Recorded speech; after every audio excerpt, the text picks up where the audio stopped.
Здравствуйте, уважаемые друзья. Уфимский разворот в прямом эфире радиостанции «Эхо Москвы» в Уфе. Меня зовут Руслан Валиев. Мы в прямом эфире, как я уже сказал, не только по радио, но и прямой трансляции в Фейсбуке и на Ютубе.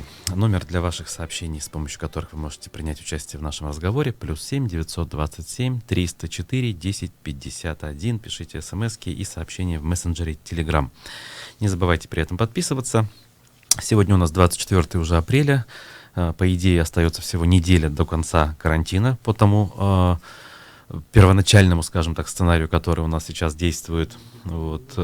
Погода, правда, не говорит о том, что у нас на носу уже майские праздники. Но так или иначе, да, время неумолимо, оно идет, и будем надеяться, что и праздники наступят, и погода наладится, и карантин закончится, причем не просто так, а именно потому, что самая опасная стадия распространения коронавируса пройдет. Об этом, конечно, мы сейчас почитаем, я имею в виду коронавирус, есть информация у коллег по СМИ. Также мы послушаем фрагмент одной из программ «Персонально ваш», которые вчера были. В одной из них как раз был зампредседателя Общественной палаты, член СПЧ Олег Галин.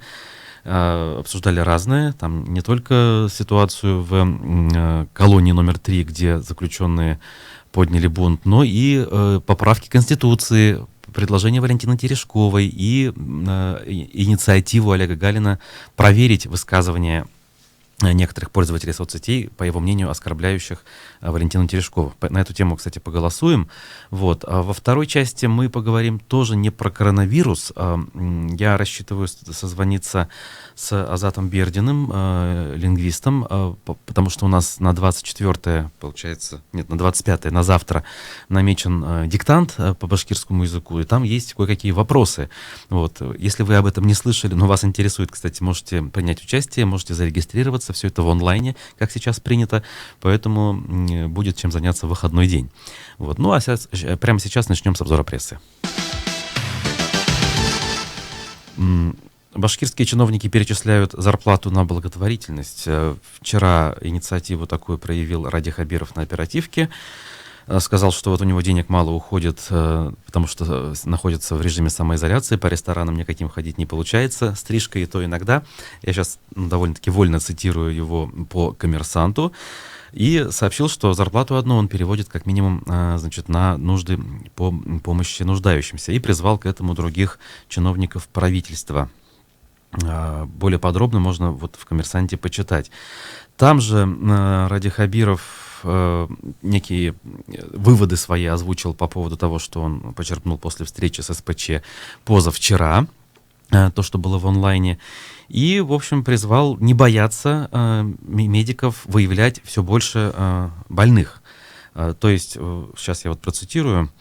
«Не дай бог у вас появится иллюзия это как-то сократить, выявляйте больше, не надо этого бояться. Если нужно дополнительное финансирование на закупку реагентов, давайте. Простая математика. Чем больше выявили, тем больше контактов остановили. Через какое-то время у нас меньше заболевших будет», заявил Ради Хабиров. И, в общем, здесь он повторил некоторые моменты, озвученные коллегами по СПЧ, которые приводили жалобы все-таки медработников, которые до сих пор остаются в плане так называемого материально-технического обеспечения, да, средствами индивидуальной защиты, какими-то бытовыми вещами и даже продуктами. Вот, кстати, на эту тему есть несколько отдельных публикаций, которые также я хочу привести. Вот статья в «Новой газете», в федеральной, о том, как анонимная акушерка из Уфы с зарплатой в 28 тысяч рублей, подчеркивается отдельно, рассказывает, как они проводили 11-дневный, правда, почему-то карантин в роддоме в Уфе. И здесь, в общем, я перечитывать все не буду, скажу лишь, что если вот верить словам акушерки, ну, ситуация, мягко говоря, не очень хорошая. То, как они начинали это дело, чуть ли не обманным путем их заманили туда для того, чтобы они остались, и как испытывали нужду в различного рода удобствах и необходимых вещах, в том числе в лекарствах. Вот врачи пьют лекарства, какие у них есть, и все равно продолжают работу. Таков заголовок, вынесенный, значит, в этом материале на первую строку. Можете почитать. Про Уфу делают своеобразный такой разбор опять же, того, как снабжаются врачи различных ковидных, и не только ковидных, госпиталей нашей республики. Картофельные мешки против спецодежды. Кто и как зарабатывает на врачах госпиталей Башкирии. Материал. Ну, скажу сразу, что к нему, конечно, вопросы есть, но есть и о чем задуматься, да, и чем поинтересоваться.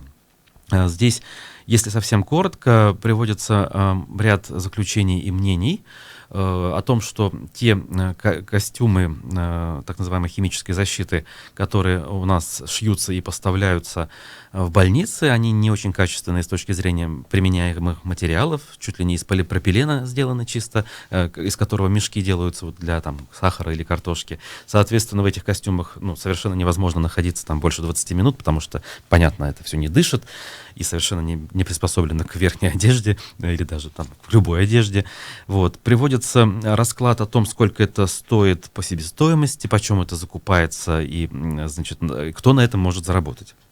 Я уж не знаю, опять же, здесь не все, на мой взгляд, выверено там, с точки зрения проверки фактов, но, опять-таки, зная то, как у нас часто происходят такие вещи, вот сомнения у меня тоже в этом смысле остались, и вопросы остаются. Поэтому хотелось бы, чтобы вот в этой истории была внесена ясность, какая-то, может быть, официальная информация опубликована с подробным раскладом, кто, где, у кого, почем закупает и что именно закупает. А если есть свидетельства очевидцев, так скажем, да, врачей, которые это все носят, то с удовольствием почитаем их и озвучим в нашем эфире, если вы нам об этом сообщите, если, конечно, сейчас нас слышите. Так, это был материал про Уфу, и сейчас мы двинемся дальше, если наша техника немножко очнется, как говорится, да. Несколько материалов на тему Курултая, который вчера провел заседание, и провел он его в таком в полу-онлайн режиме, то есть часть людей присутствовали в зале заседаний, но очень так неплотно они там сидели, судя по фотографиям, а большая часть депутатов обсуждали и голосовали по вопросам дистанционно. И, соответственно, одно из таких главных политических решений — это то, что Рустем Ахмадинуров стал 4-м вице-спикером Курултая. В частности, «Коммерсант» об этом пишет. Значит, теперь в Курултае их стало 4, а до этого было 3. Рустам Ишмухаметов, Эльвира Айткулова, значит, и Рустем Ахмадинуров — это единороссы. А еще один, Вадим Старов, коммунист. На постоянной основе работают Ишмухаметов и Айткулова, а Ахмадинуров и Старов будут работать на общественных началах. Значит, здесь напоминает издание биографии Рустема Маратовича. В общем, и если у нас будет возможность и время, то мы спланируем в конце уже нашего сегодняшнего эфира с ним созвониться и, в общем, задать некоторые вопросы по поводу этого довольно-таки ожидаемого назначения, потому что чуть ли не с тех пор, как он вернулся вместе с Радием Хабировым в Башкирию, вошел в Единую Россию, а потом ее возглавил, начали писать, что это все делается не просто так, а для того, чтобы в конце концов Рустем Ахмадинуров возглавил наш Курултай, сменив нашего политического старожила Константина Толкачева. Но пока вот это не произошло, но с другой стороны это делается не сразу, да, и вот постепенно к этому все двигается. Тот же «Коммерсант» о делах депутатских в плюс-минус миллион называется, как всегда, очень интересный материал. Курултай оставил без последствий противоречия в декларациях главы Рескома КПРФ. Речь о Юнире Кутлугужине. Комиссия по контролю за достоверностью сведений о доходах и имуществе сообщила о результатах проверки, которую инициировали Альберт Рахматуллин, я думаю, вам известный, и Диана Демидова. Коммунисты, но сейчас уже беспартийные. Значит, по их данным, недостоверность была аж за 2018 год у него в декларациях. Это недостоверность аж в 1 миллион рублей, значит, превосходила разницу. И в итоге комиссия сделала вывод, что эта разница не столь большая, не столь существенная, там всего 250 тысяч рублей. И поэтому ничего страшного в этом нет, никаких юридических правовых последствий не понесет депутат и лидер фракции коммунистов. В общем, понятно, да? То есть вопросы к декларации, но никаких выводов из этого не сделали, имею в виду далеко идущих. Также хочу отдельно отметить материал, сделанный на основе нашего интервью с Олегом Галиным, который был вчера в гостях нашей студии. Многие региональные СМИ подхватили, написали об этом вслед за нами, о том, что в исправительной колонии номер 3 в Уфе заключенные устроили бунт. Вот, если даже в Яндексе набрать, сразу несколько ссылок появляется. Первое, что вот я вижу, это АИФ. Значит, они напоминают, что, по словам Галина, осужденные потребовали присутствия правозащитников. Он туда выехал в числе, значит, других представителей ФСИНа, в том числе начальника башкортостанского ФСИН. Причина одна: режим колонии в Башкирии так называемый красный, когда руководят всем этим процессом сотрудники ФСИН, а не заключенные, скажем, устанавливают свои правила. И вот заключенные хотели перевести режим из красного в так называемый черный. Но им это не удалось, потому что Галин сотоварищи, в общем, конфликты разрулили, как принято говорить, и не потребовалось для этого никакого спецназа и каких-либо жестких действий, по его словам. Вот. Но, понятно, зачинщики этой истории должны будут понести ответственность. Также Галин об этом упомянул. Кстати, подробно это интервью можете посмотреть у нас на сайте и на Ютубе. Оно небольшое, около 25 минут. А сейчас мы из него как раз фрагмент послушаем. Но фрагмент другой. Он посвящен вот истории с Валентиной Терешковой, точнее, посвящен отголоскам этой истории, которые имели место у нас в социальных сетях, у нас здесь, в Башкирии.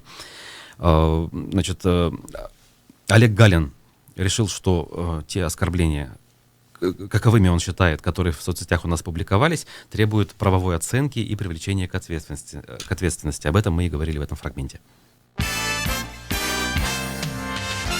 Ваша жалоба в Следственный комитет по поводу тех, кто критикует Валентину Терешкову. Есть ли какой-то ответ от СК? Проверка проведена, не проведена? К моему большому сожалению, ни ответа, ни привета. Я хочу по этому поводу обратиться еще раз, значит, потому что, соответственно, с 44 статьей УПК, в течение 3 дней рассматривается заявление о совершении преступления и принимается решение, что дальше с этим заявлением делать. Да, возбуждать уголовное дело, либо административное производство, ну и так далее. Если вас интересует вообще... Да, вот я хотел бы понять, почему вот вы все-таки, будучи правозащитником, считаете, что люди не могут публично критиковать ее как политика прежде всего? То есть не как там героя и так далее, но как политика, которая, возможно, по их мнению, ошибся. Задают часто, Руслан, правозащитник, как вы можете закрывать рты, тем более вы в комиссии в СПЧ, где одно из направлений деятельности — это взаимодействие с СМИ, помощь СМИ. Я всегда отвечаю на этот вопрос так. Я не просил привлечь уголовную ответственность тех, кто критикует. Поймите большую разницу. Если хотите, перечитайте те комментарии, которые были. Я обратился с ходатайством о наказании тех людей, которые реально оскорбляли, не критиковали. Такие, знаете, высказывания, как «да что ей жить осталось до понедельника, куда она типа рыло свое сует». Это критика? Нет, это оскорбление. Или «Валя, ты дура» на картинках всяких разных художников. «Валя, ты дура», но это тоже оскорбление, потому что дура — это умаление умственных способностей человека и так далее. Это не критика. Ну, критика в форме сатиры, приведенная все-таки, наверное. Ну, это не критика, это оскорбление в форме сатиры. Если бы там было «Валя, подумай», дура... Ну, слушайте, политик, он на то и политик, что он должен быть готов к подобным вещам. Ну, не грозят же убийством. Да, но оскорблять я в первую очередь поступал так, потому что здесь в данном случае Валентина Терешкова женщина, во-вторых, заслуженнейший человек, герой, награжден огромным количеством наград. И чтобы вы понимали, заявление, если опять-таки почитаете, было подано не в отношении конкретных лиц. Меня спрашивают, вы написали заявление на Камиля Бузыкаева. Мне очень нравится творчество Камиля Бузыкаева. Мне очень нравится, как он четко, тонко выстегивает те моменты, которые в обществе происходят. Но оскорблять, конечно, право это ему не дает. Но подал вот это заявление в отношении неопределенного круга лиц. Тех, кто оскорбляет, чтобы следствие разобралось. Оскорбление это или критика? Сейчас соцсети, люди высказывают свое мнение. Я приветствую, когда критикуют меня, я вижу где-то, я там не врабатываю, где-то что-то мне нужно. Слушайте, я понял. А не лучше ли как бы ответить тем, чье мнение вам не нравится, самому, и не привлекать к этому органы, которым заняться бы лучше какими-то более полезными делами? Вот здесь мы опять исходим из слова «правозащитник». Правозащитник защищает права. В данном случае я поступил как правозащитник, защищая права представителя органа власти. Поэтому я обратился в правоохранительные органы, так как у меня нет ресурса о наказании тех, кто нарушил закон. Защитник — это не тот человек, который защищает граждан от власти. Вот это тоже многие путают, что правозащитник — это то лицо, которое, значит, защищает граждан, и их обижают. А это разве неправильно? Ведь у власти и так много власти, это неправильно. да? Власть тоже нужно защищать. Так она сама себя защитить может, нет? Власть тоже нужно защищать. У нее ресурсы, у нее силовые структуры, у нее деньги, в конце концов. Понимаете, мы с вами должны быть объективными. Если человек принимает одну сторону в конфликте сторон двух, этот человек не объективен, и как правозащитник он может. член СПЧ, зампред Общественной палаты Башкортостана Олег Галин был гостем нашей студии и озвучил такой тезис, довольно-таки неожиданный, на мой субъективный взгляд, да и в принципе на взгляд тех, с кем я эту историю успел обсудить. Тезис о том, что представители власти также нуждаются в защите правозащитников. И вопрос, который я сегодня выношу на голосование с вами, очень простой.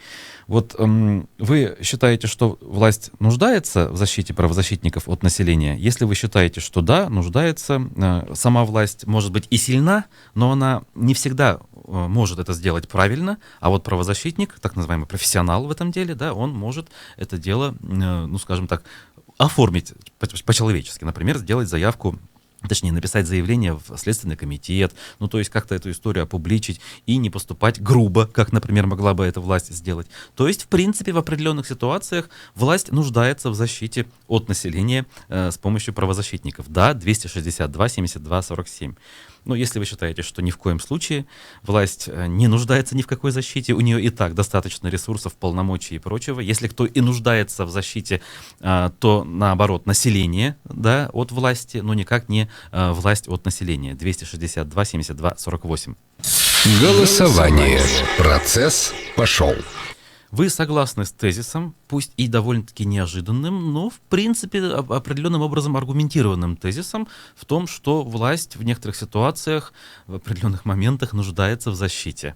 В защите с помощью правозащитников, любых, кстати говоря, назначенных ли властью или просто правозащитников. Иногда люди ведут себя чересчур вызывающе, да, и, например, нужно некоторые вещи характеризовать с правовой точки зрения хотя бы, да, если не наказывать жестоко, то хотя бы характеризовать. И вот в этом смысле вы готовы поддержать Олега Галина. 262, 72, 47. Ни в коем случае не готовы поддержать. Вы считаете, что это полный абсурд. Власть на то, она и власть, что она должна быть битой, как говорится, да, и битой как можно больше со стороны населения, потому что такова уж ее функция, по крайней мере, в нормальном демократическом обществе. И вы считаете, что это вообще абсурд, и это исключено. Нельзя защищать власть никаким другим методом, кроме того, что она сама может, наверное, где-то защищаться, объясняя свои поступки, например, выступая в СМИ, оправдываясь где-то, выступая с высоких трибун. И, в общем, это уже огромный ресурс, который позволяет власти защищаться. 262, 72, 48. Очень активно начали голосовать наши слушатели.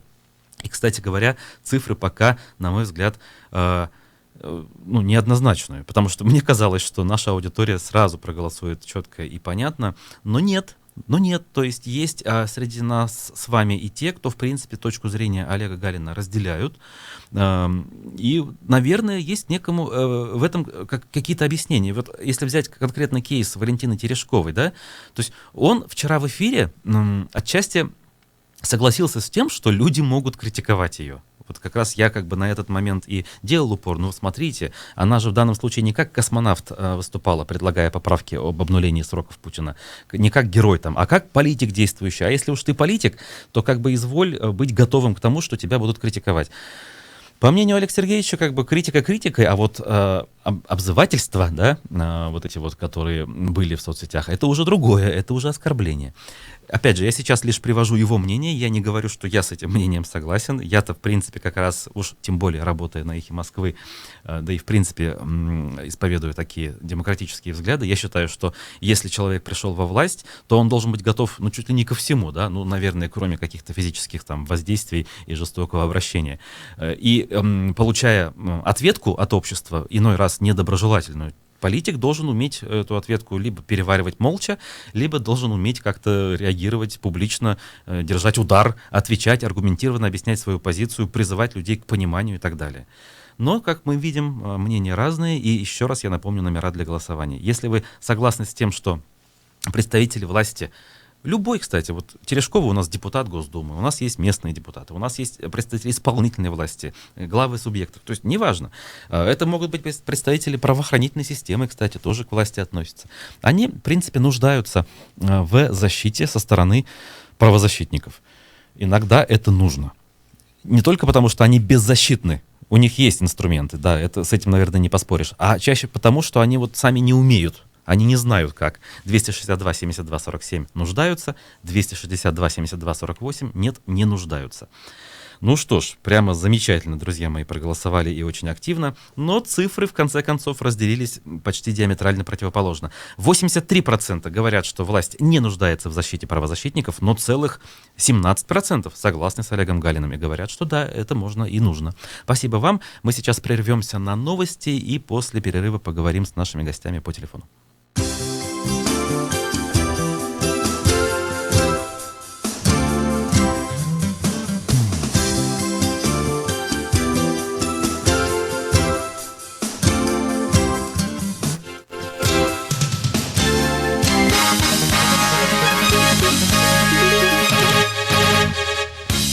«6:30 в Москве», в студии Александр Климов. Новости.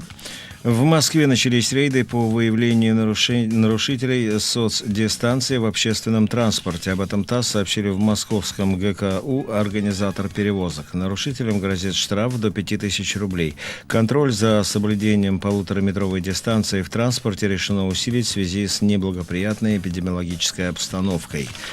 Между тем, власти Москвы не хотят прибегать к введению войска в город. Существующих ограничений вполне достаточно, так считает мэр столицы Сергей Собянин. Во многих других крупных городах сначала вводят очень мягкие, очень демократичные меры, а потом вынуждены вводить войска на улицу. Вот мы не хотим этого сценария, поэтому у нас оптимальный режим самоизоляции, который установлен в Москве. И большинство москвичей ведут себя очень ответственно. Это дает возможность нам не ужесточать те меры, которые принимаются в административном порядке. Собянин также отметил эффективность системы автоматического контроля электронных пропусков. Переболевший коронавирусом Борис Джонсон намерен вернуться на работу уже в понедельник. Об этом пишет Daily Telegraph, ссылаясь на информированные источники. Они утверждают, что в течение последней недели британский премьер много и полноценно работал. Как отмечает газета, Джонсон уже дал указание внести в его рабочий график на следующую неделю встречи с различными министрами. Стены главного храма Вооруженных сил России в подмосковном парке «Патриот» украсят мозаикой с изображениями Владимира Путина, Сергея Шойгу и Иосифа Сталина. МБХ Медиа приводит на своем сайте фотографии, сделанные одним из подписчиков. Путин и Шойгу изображены на одной мозаике со спикерами Госдумы и Совета Федерации, а также секретарем Совбеза, директором ФСБ и начальником Генштаба.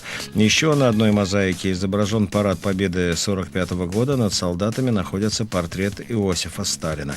Еще на одной из частей мозаики упоминается присоединение Крыма. На фрагменте панно изображены несколько женщин, над ними надпись «Крым наш». Дональд Трамп не верит сообщениям СМИ о серьезных проблемах со здоровьем у Ким Чен Ына.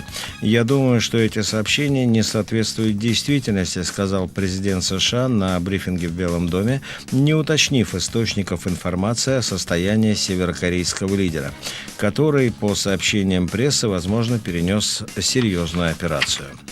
В Москве сейчас +1, днем от 6 до 8 градусов тепла, местами небольшой дождь. Александр Климов, служба информации «Эхо Москвы». 3, 2, 1. Реклама. Доходность не гарантирована. Репутацию нельзя купить, но ее можно заработать. Как и деньги на фондовой бирже. Инвестиционная компания «Финам». Честный заработок на бирже. Мы заинтересованы в доходности каждого клиента, ведь от этого зависит наша репутация. «Финам». Телефон в Уфе 216 11 22. 18+. Мы ушли на карантин. Рацион теперь один. Гречка утром, гречка днем. Мы же так с ума сойдем. Стоп! Заказывайте вкуснятину с доставкой на дом в «Печенье развлечение». Семейный ресторан «Печенье развлечение». Мы доставляем. Подробности на сайте cookifan.ru. Уважаемые жители Республики Башкортостан, в период самоизоляции оставайтесь дома. Берегите здоровье ваших близких. Благотворительный фонд «Реафонд». Телефон рекламной службы «Эхо Москвы» в Уфе 216 35 99. Будет реклама, будет и эхо. На то мы и партнеры.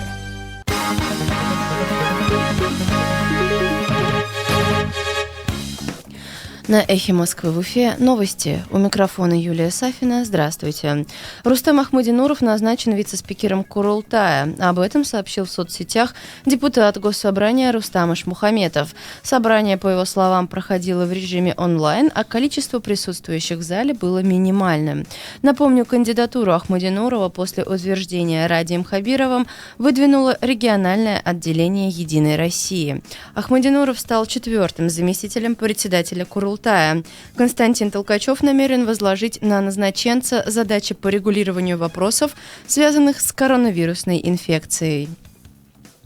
С 3 больниц Башкирии снят карантин. Как сообщил вчера на ежедневном брифинге Минздрава представитель Роспотребнадзора Венер Изикаев, карантин снят с городской клинической больницы номер 8, с Центральной республиканской больницы Ишимбая и с городской больницы Салавата. В то же время на онкологический диспансер республики, больницу скорой помощи Уфы, городскую клиническую больницу номер 21, больницу номер 1 Стерлитамаки, Белебеевскую центральную районную больницу, Бирскую больницу и больницу номер 1 города Октябрьского продолжают распространяться ограничения. Минздрав Башкирии разъяснил, почему ковид-пациенты в Белорецкой больнице содержатся в плохих условиях. Вчера днем в соцсетях появилось видео, автор которого возмущается, что в палатах, цитата, «одна тумбочка, вся разваленная, один плафон и нет лампочек», конец цитаты. По данным Минздрава, здание Белорецкой больницы построено 60 лет назад и в капитальном ремонте нуждается кровля, инженерные сети и коммуникации. Ремонт собирались делать в текущем году, однако карантин поменял планы. Как сообщает портал про Уфу, начало работ перенесено до особого распоряжения.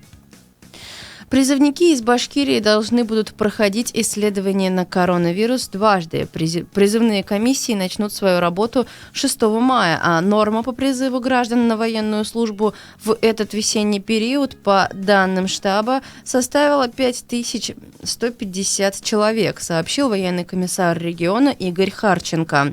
Он добавил, что на комиссии будет приглашено более 23 тысяч человек, но наплыва большого не ожидается. В день, по словам военного комиссара, будет менее 50 юношей. Призывные пункты оборудованы барьерными постами и приборами для бесконтактного измерения температуры. Также будет проводиться дезинфекция помещений, на территории которых планируется проведение призывных мероприятий. Для тестирования призывников на COVID-19, как сообщил Харченко, понадобится помощь Министерства здравоохранения. Исследование призывников, успешно прошедших медицинскую комиссию, будет осуществлять с помощью экспресс-тестов за сутки перед отправкой и после основного традиционного медобследования. Александр Сидякин, руководитель администрации главы Башкирии, отметил, что проведение тестирования за сутки до отправления к месту службы вызывает сомнения. Цитата: «Если призывник заражен, то он к этому времени инфицирует всех». Конец цитаты. Он прокомментировал организационный процесс призывной кампании. Также он добавил, что тестирование необходимо проводить дважды. Глава региона Ради Хабиров согласился с позицией главы своей администрации. Цитирую: «Надо делать заявку в правительство России, чтобы нам увеличили количество тестов». В завершении выпуска о погоде. По данным сервиса Яндекс.Погода, сейчас в Уфе облачно, 0 градусов. Днем до +3, умеренный ветер, снег.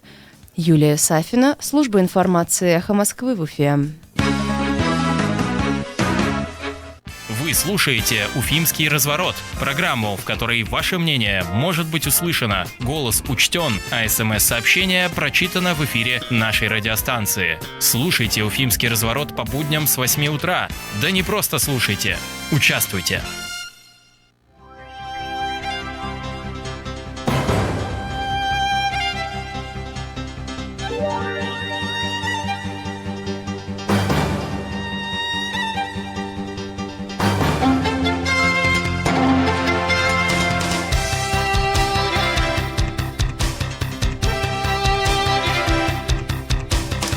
Продолжаем уфимский разворот в прямом эфире «Эхо Москвы» в Уфе. Меня зовут Руслан Валиев. Так, вот вижу, что к нам пишут и прям даже и звонят, но техника нуждается в обновлении, очевидно. Ничего прочитать не могу, к сожалению. Уж извините, друзья. Сейчас хотелось бы обсудить вот что. Немножко как бы не острый, может быть, и не политический вопрос, но так или иначе споры вокруг этого идут. Завтра, 25 апреля, международная акция «Международный диктант по башкирскому языку 2020». Впервые он состоится в онлайн-формате. Я сейчас цитирую Башинформ. Участником акции может стать любой человек, независимо от пола, расы, национальности, языка, происхождения, имущественного и должностного положения. Надо же было это важно подчеркнуть. Место жительства, отношение к религии, убеждений, принадлежности к общественным объединениям, сообщили организаторы. Нужно для этого зарегистрироваться на сайте. Ссылку легко найти, опять же, в интернете, там, на Башинформе том же. В 11 утра, значит, на телеканале БСТ в социальных сетях это все начнется. С 11 до половины 12 для участников с начальным уровнем владения башкирским языком. С 11:30 до 12 для участников, свободно владеющим башкирским языком. А с 12 до 12:30 для участников, пишущих на северо-западном диалекте башкирского языка. Почему-то именно пишущих, а не говорящих. Интересно. Северо-западный диалект башкирского языка, он же татарский, да, по мнению многих, соответственно, по этому поводу и споры и имеются. Ну, здесь, значит, эксперты какие-то приводят свои комментарии, почему это интересно и важно. Вот на мой субъективный взгляд, кстати говоря, это интересно. Вот даже время вроде завтра есть, и попробую я принять участие, тем более для меня это будет первый опыт. Помню, что в школьные годы, когда башкирский язык непосредственно у нас преподавался, я диктант писал всегда на отлично, потому что это было очень легко. И когда учитель точнее, я спрашивал у учителя, почему вот так у меня получается, почему я пишу зачастую без ошибок, хотя некоторые вещи даже не понимаю. Она мне говорила, что в башкирском языке все очень просто. Как слышится, так и пишется. И зачастую поэтому проблем нет. В татарском все немножко было сложнее. Те ребята, кто ходили в татарскую группу, хотя владели языком, казалось бы, да, опять же, то ли татарским, то ли северо-западным диалектом башкирского, они зачастую ошибались, потому что не всегда, точнее, чаще как раз-таки именно не как слышится, а пишется. Сейчас мы созвонимся с экспертом на эту тему, поговорим. Директор школы молодого этнополитолога в Республике Башкортостан, кандидат философских, наук Азат Бердин согласился ответить на вопросы по этому поводу и прокомментировать вот сам диктант и вот эти споры вокруг того, а все-таки башкирский ли это диктант чистой воды получается, если там будет отдельный блок, который так и называется, что ведется по северо-западному диалекту башкирского языка. Так, Азат Тагирович у нас на связи. Доброе утро! Доброе утро! Вот скажите, да, если вы сейчас слышали то, о чем мы говорим, вы какое мнение в этом смысле разделяете? Северо-западный диалект башкирского языка существует или все-таки это выдуманная вещь? Вы знаете, я сейчас не слышал, о чем вы говорите. Ага. Я проанонсировал диктант, который состоится завтра. Сказал, что вот будет 3 блока там для начинающих, для знающих и для... Да, это я знаю. Вот. И третий блок будет на северо-западном диалекте. И, соответственно, есть мнения разные на этот счет. Я вот сам даже не знаю, какое оно у меня, потому что как раз лицо заинтересованное, скажем, да. То есть мы, жители, вот как раз выходцы из тех мест, всегда считали, что говорим на татарском. Понял, хорошо. Значит, дело в том, что само по себе вот это выражение о том, что башкиры, которые проживают на северо-западе, говорят на татарском, это довольно распространенный, но с научной точки зрения и социологической точки зрения теперь, это, в общем-то, неверный стереотип. Дело в том, что в науке существование северо-западного диалекта башкирского языка это вещь достаточно общепризнанная, точнее общеизвестная. Да, она имеет и ряд дискуссионных моментов, но они дискуссионные среди языковедов уже, понимаете. Ага.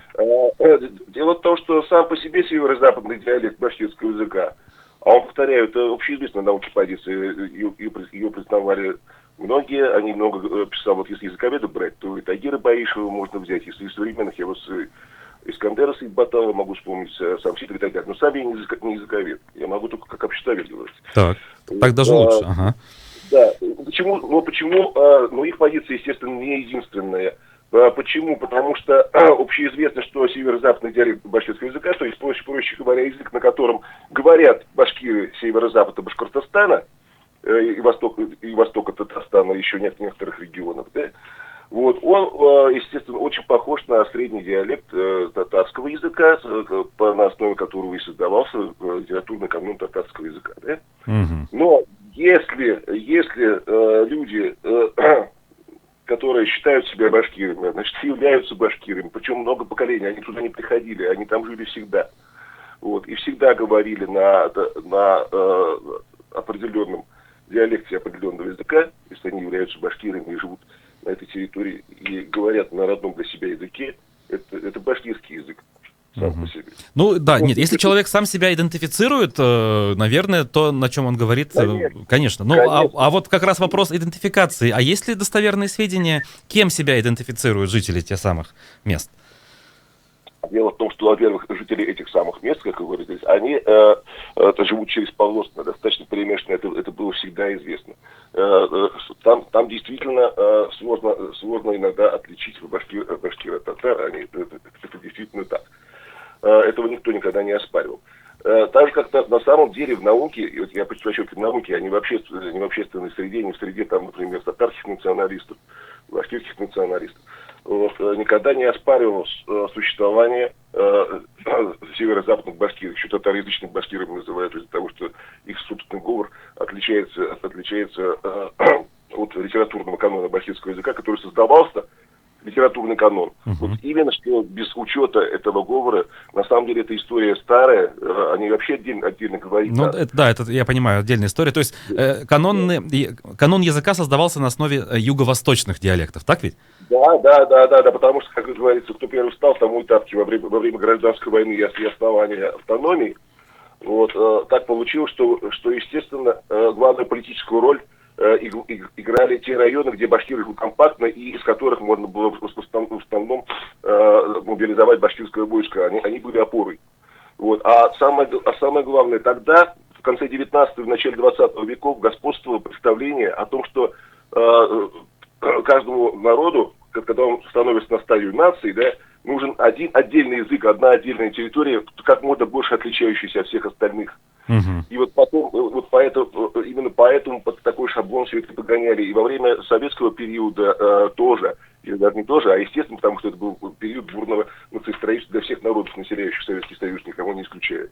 Я же говорю, это вообще отдельный сам по себе вопрос.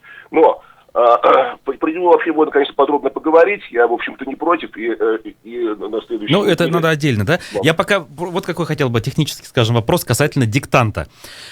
Как будет диктант по каноническому языку, я как бы понимаю, да, какой будет алфавит использоваться и так далее. А вот тот диктант, который будет на северном западном диалекте, я не знаю, какой алфавит при этом использовать, башкирский или татарский? Ведь произношение там татароязычное все-таки ближе, да, вы сейчас сами об этом говорили. А диктант называется все-таки башкирским. Знаете, по поводу произношения я вам не скажу.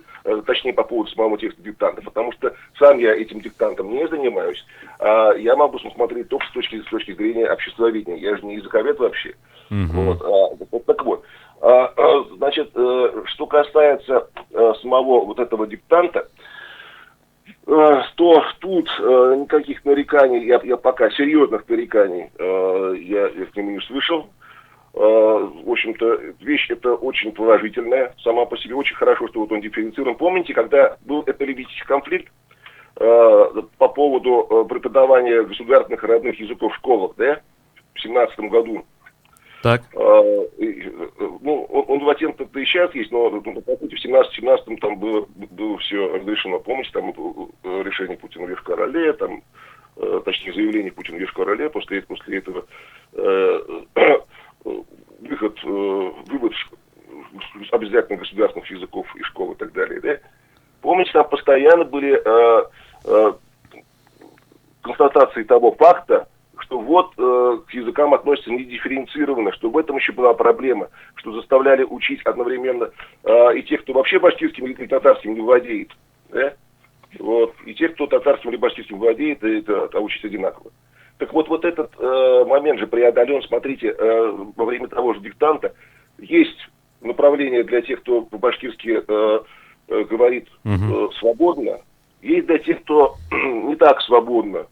Есть для носителей северо-западного диалекта отдельно поток. Почему для них отдельно, а, скажем, для остальных диалектов такого нету?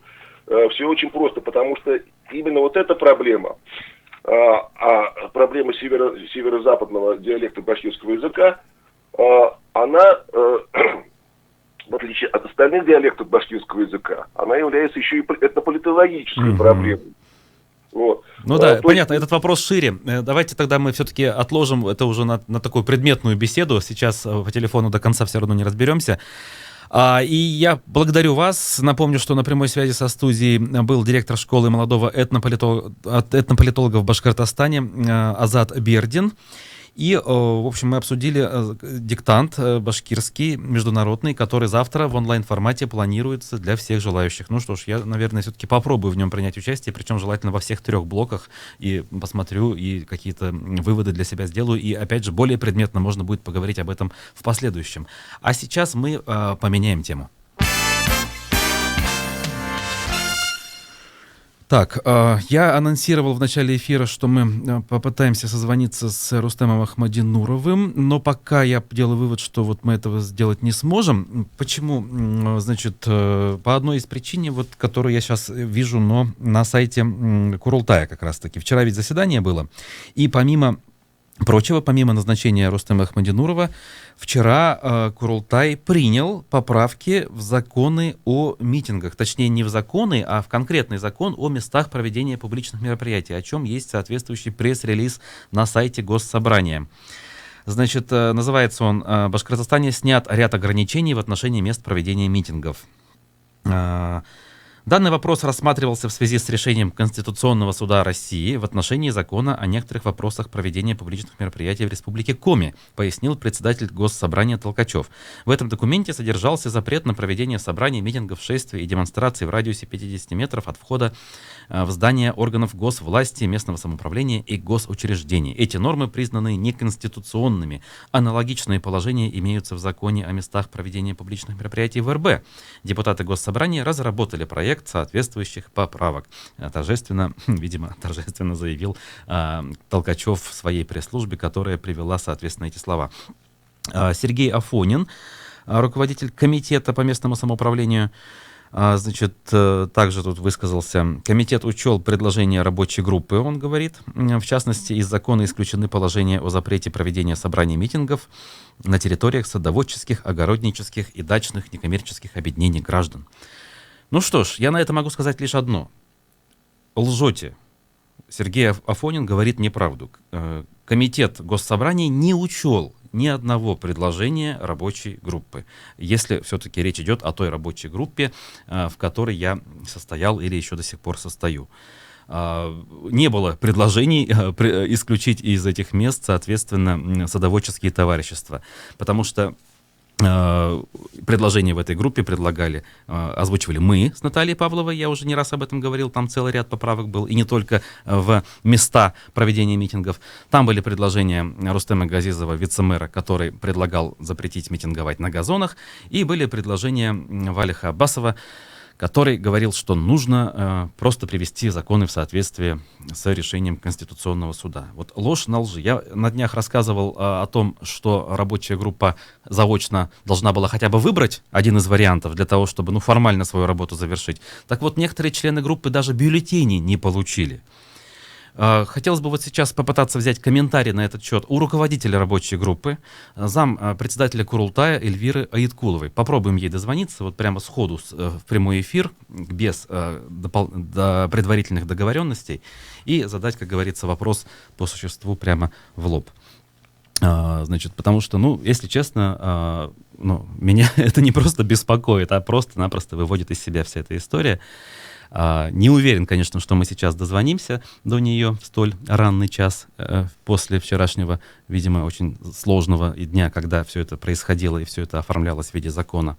Но пока скажу лишь от себя, что так или иначе, как только вся эта история с коронавирусом закончится и СПЧ все-таки сможет собраться в нормальном виде, в рабочем режиме, когда мы будем говорить о том, о чем мы действительно хотим говорить, тогда, конечно же, эту историю в деталях мы будем прописывать и озвучивать для того, чтобы какой-то ответ услышать. Группа была создана по поручению главы республики, она была создана постановлением того же Толкачева, но она не закончила свою работу, она работала с нарушениями, скажем так, даже формальных, логических каких-то принципов.